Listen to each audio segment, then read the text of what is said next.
سگی که مشاهده میکنید هندونه میخوره. هندونه. چرا؟ چون جوجه ها برای جوجه ها گذاشتیم میخوره، این الان از حسادتش هم که شده میخوره. دستشو نگاه کن. یعنی واقعا تو هندونه میخوری؟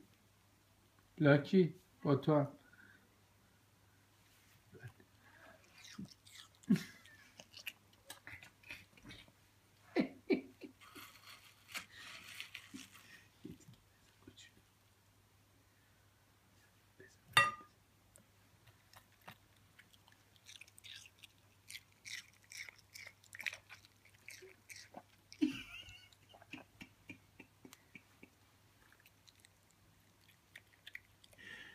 سگ هندونه خور. سگ لاکی تو روحت.